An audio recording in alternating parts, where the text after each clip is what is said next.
राम राम जी, मेरा नाम है नीरू और मेरी नई वीडियो में आप सभी का तहे दिल से स्वागत है। आज व्लॉग की शुरुआत सुबह सवेरे से कर रहे हैं।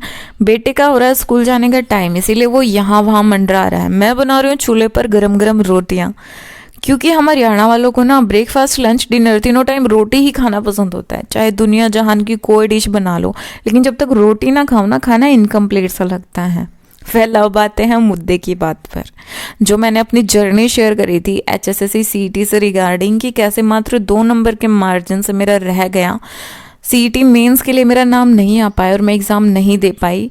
तो मेरा प्री वैसे तो क्वालिफाई था, लेकिन 4 गुना के चलते मेरा नंबर नहीं आ पाया। उसमें काफ़ी लोगों ने अपनी स्टोरी शेयर करी जो मुझे मेरे जैसे ही लगी। एक बहन ने ये कमेंट कर रखा था कि उनका CET मेंस में 2 नंबर से नहीं हो पाया और ग्रुप टी में मात्र वो 1 नंबर से रह गई और अब काफ़ी टूट चुकी है, पढ़ने का मन ही नहीं करता।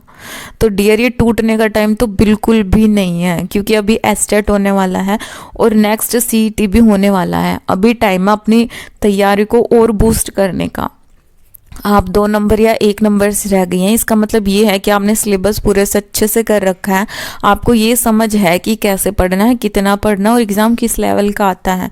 तो यहाँ पर आपको अपनी तैयारी बूस्ट अप करना है। आपको किसी भी कीमत पर इस आने वाले साल में जॉब लेनी ही लेनी है। तो टूटना बिल्कुल नहीं है। हमें टूटने ना हज़ारों लोग आ जाते हैं, हज़ारों रीजंस आ जाते हैं।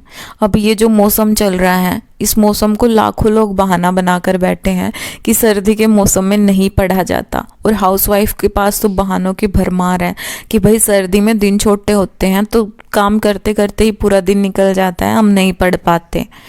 और एक बहाना तो ये भी होता है कि अभी क्या एग्ज़ाम होने वाला है, जब भी तो नोटिफिकेशन ही नहीं आया है, नोटिफिकेशन आएगा उसके बाद पढ़ लेंगे। ठीक है, एक बहाना ये होता है कि STET अभी पोस्टपोन हो गया, न्यू डेट तो आई नहीं है, शायद अगले साल ही होगा। पता नहीं हम पढ़ने के लिए एग्ज़ाम डेट की वेट क्यों करते हैं, पहले से अपनी पढ़ाई क्यों नहीं बूस्ट अप कर पाते। हम उनके साथ कंपटीशन करने वाले हैं जो 6-6, 7-7 घंटे लाइब्रेरी में रेगुलर बैठ के पढ़ते हैं, हर चीज़ से अपडेट रहते हैं। और एक हम है, हमें अपनी घर गृहस्थी, घर के कामकाज मैनेज करते हुए अपनी पढ़ाई करनी होती है। तो और चीज़ों को हम इतना सीरियसली ले लेते हैं, टाइम निकाल लेते हैं, लेकिन अपनी पढ़ाई के लिए क्यों नहीं निकाल पाते हैं। हम चाहते हैं कि हमारी जॉब लग जाए, ठीक है, लेकिन हम टाइम मैनेजमेंट नहीं कर पाते। कल को आपकी जॉब लग जाएगी, आपकी 6 घंटे की ड्यूटी रहेगी, तब आप घर को कैसे मैनेज करेंगी जब आप अपनी 6 घंटे की पढ़ाई के लिए अभी टाइम नहीं निकाल पा रहे।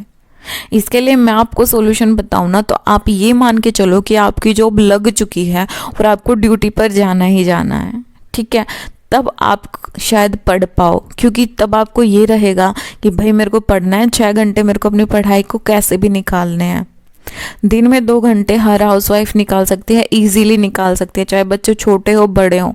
लेकिन है ना, बहुत गंदी आदत होती है हाउसवाइफ की, जल्दी जल्दी काम ख़त्म करके या तो चुगली चाटा स्टार्ट कर देंगी, और अगर चुगली चाटा नहीं होगा तो फिर TV चला के बैठ जाएंगी। TV नहीं देखना होगा तो रील्स और शॉर्ट्स तो है ही हैं। मतलब इतने सारे डिस्ट्रक्शन पाले बैठी रहती हैं और फिर कहती है कि पढ़ने का टाइम नहीं है। ये जो सोशल मीडिया है ना, ये इंसान को यूं चुटकियों में बर्बाद कर सकता है। और इंटरेस्टिंग बात ये है कि उसे पता ही नहीं चलता कि वो बर्बाद हो रहा है। जो आपके मनोरंजन का साधन है ना, यही आपको कामयाब होने से रोक रहा है। हर हाउसवाइफ को टाइम मैनेजमेंट करना चाहिए। अपने पूरे दिन का रूटीन देखो, कहाँ कितना टाइम इन्वेस्ट कर रही हो। काफ़ी बच्चे ऐसे हैं जो जॉब करते करते लगे हैं, और जो CET में रैंक 1 आई है अंकित ग्रेवाल की, वो तो हरियाणा पुलिस में जॉब करते हुए रैंक 1 उसने हासिल करी है। तो पता नहीं क्यों, कहाँ हम पीछे रह जाती, मुझे तो ये समझ में नहीं आता।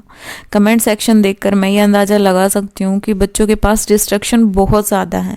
अभी CTET और HTET का एग्ज़ाम होने वाला है, लेकिन काफ़ी बच्चों को यही नहीं पता कि सिलेबस क्या है, पेपर का लेवल कैसा आता है, और फिर वो कहते हैं कि हमसे नहीं हो पाएगा, सरकारी नौकरी हमारी किस्मत में ही नहीं है।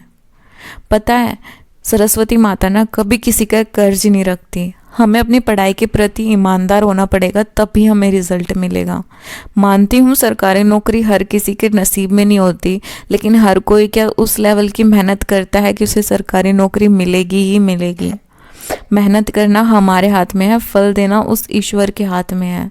तो क्यों ना अपनी मेहनत पर 100% ईमानदारी दिखाई जाए और अच्छे से मेहनत करी जाए। एक कमेंट मेरे पास ये आया था कि 22 को ग्रुप डी का उनका एग्ज़ाम था इवनिंग शिफ्ट में, और नॉर्मलाइजेशन के चलते उनका सिलेक्शन नहीं हो पाया। उन्हें नॉर्मलाइजेशन ने कहीं का नहीं छोड़ा। तो डियर, नॉर्मलाइजेशन ना आपके हाथ में है, ना हमारे हाथ में है, ना और बच्चों के हाथ में है जिन्होंने एग्ज़ाम दिया है। ये बोर्ड ने करा है और किस तरीके से किया है ये सिर्फ वही जानते हैं। ये ब्लेम गेम जो होता है ना, ये हमें बिल्कुल नहीं खेलना चाहिए। मेरा पेपर फर्स्ट शिफ्ट में था और मुझे यही नहीं पता था कि पेपर में आने क्या वाला है, पेपर किस लेवल का होने वाला है। तो मुझे लगता है जो फर्स्ट शिफ्ट वाले बच्चे होते हैं ना, वो सबसे ज़्यादा मैं कहूँगी रिस्क पर होते हैं, क्योंकि उन्हें पता ही नहीं होता एग्ज़ाम का लेवल किस प्रकार आने वाला है। और शिफ्ट वाले बच्चों को ये बेनिफिट मिल जाता है कि काफ़ी लोग सॉल्यूशन करा देते हैं पेपर का। यूट्यूब पर सभी क्लासेस लाइव आकर बैठ जाते हैं कि देखो ये क्वेश्चंस आ रहे हैं, इनके ये आंसर हो सकता है और इनसे रिलेटेड ये क्वेश्चंस आपको आने वाले एग्ज़ाम में देखने को मिल सकते हैं। तो एक अच्छा खासा बेनिफिट उन्हें देखने को मिल जाता है। जो फर्स्ट शिफ्ट वाले बच्चे होते हैं ना, उनको यही नहीं पता कि पेपर कैसे आने वाला है, तो उन्हें अपना 100% माइंड और एनर्जी यूज़ करके पेपर देना पड़ता है। तो ये ब्लेम गेम तो मेरे को लगता है कि नहीं खेलना चाहिए। हाँ, नॉर्मलाइजेशन होना गलत बात है। अगर मैं ये कहूँ कि HSSC नेगेटिव मार्किंग इंक्लूड कर दे अपने एग्ज़ाम में, तो वो कहीं ना कहीं बेटर ऑप्शन होगा। लेकिन नॉर्मलाइजेशन के चलते हम ये अंदाज़ा ही नहीं लगा सकते कि भाई उन्होंने ये कट ऑफ किस बेस पर लगाई है। पर अब क्या कर सकते हैं, बोर्ड का डिसीज़न है, हम उसमें कुछ भी नहीं कर सकते।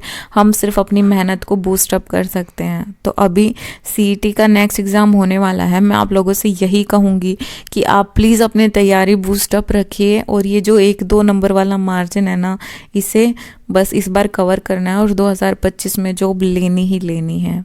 अगर वीडियो यहाँ तक देख लिया तो please don't forget to like, share and subscribe the channel. जय बाबा की।